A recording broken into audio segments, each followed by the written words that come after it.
Olá, bebês, tudo bom com vocês? Hoje eu vim falar do livro 3 de Paraíso Perdido.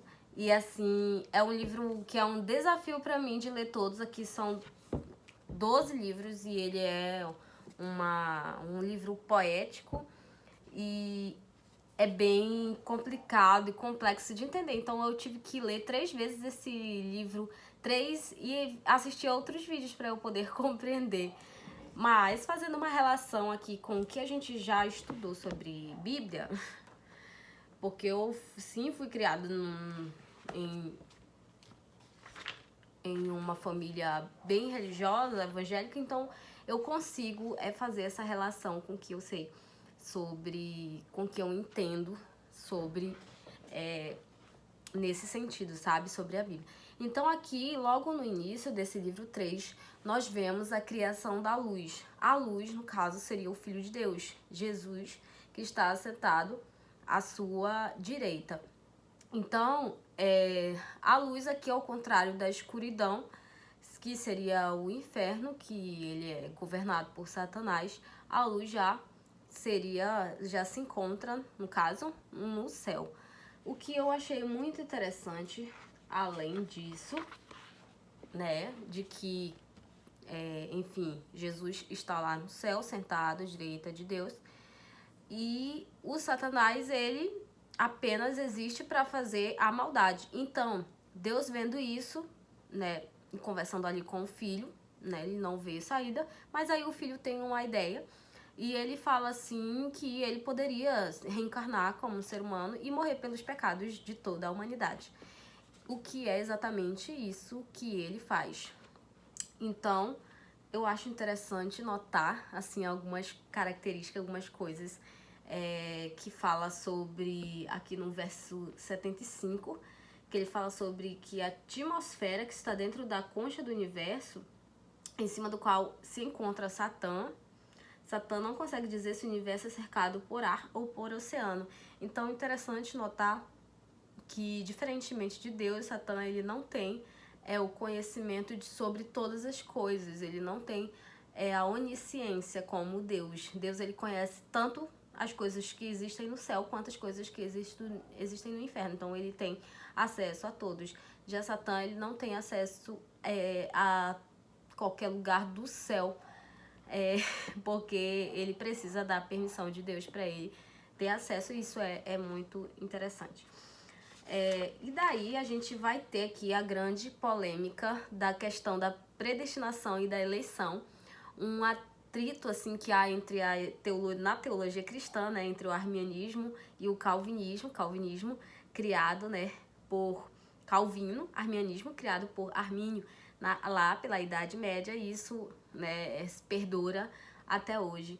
Então ele vê assim, ele fala assim que Deus tem a presciência de alguma coisa, né, que acontecerá inevitavelmente, porque Deus já viu, já que ele é presciente, ele conhece o futuro, todas as coisas, mas necessariamente a presciência não tem influência no objetivo previsto. Isso quer dizer que, ainda que se fale assim, que seres humanos estão determinados a irem para o inferno, estão predestinados a irem para o inferno, e outros foram eleitos para irem para o céu. Mesmo assim, isso pode ser modificado, isso pode ser mudado, no caso aqui, a partir do momento quando você aceita esse filho que veio reencarnado em forma de homem aqui na Terra, que morre pelos pecados, quando você aceita que ele morreu pelos seus pecados, e no caso disso, ele leva, que ele carrega toda a sua culpa.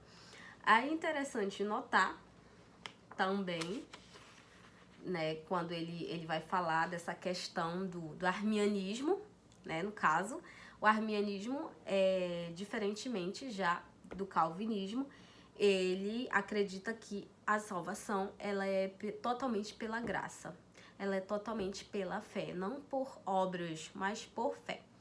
E daí a gente vai ter esse grande atrito.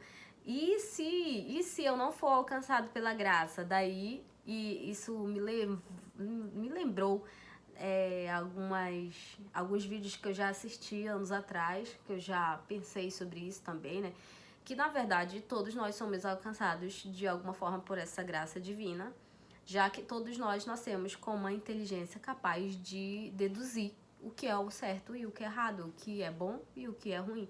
Então isso eu acho muito interessante. Outra coisa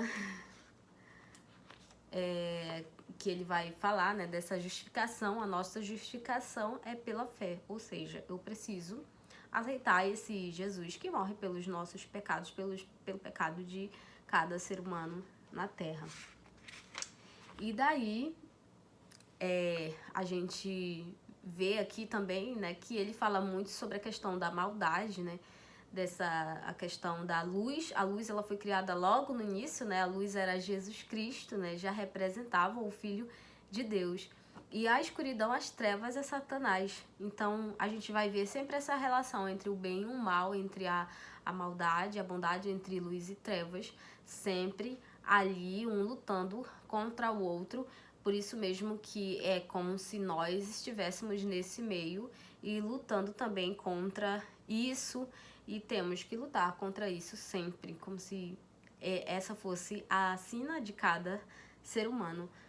Outra coisa assim muito interessante que ele vai falar logo no final aqui, ele fala assim que apesar de o universo ser vasto, isso não significa muito em termos cósmicos, pois a distância entre céu e inferno é 3 vezes o raio do nosso universo, o que faz deste um caroço no meio do caos. O primeiro fenômeno do nosso universo foi a luz. O seguinte foi a divisão das águas em 2 esferas concêntricas separadas pelo firmamento abobadado. Aliás, abóbada é uma etimologia hebraica.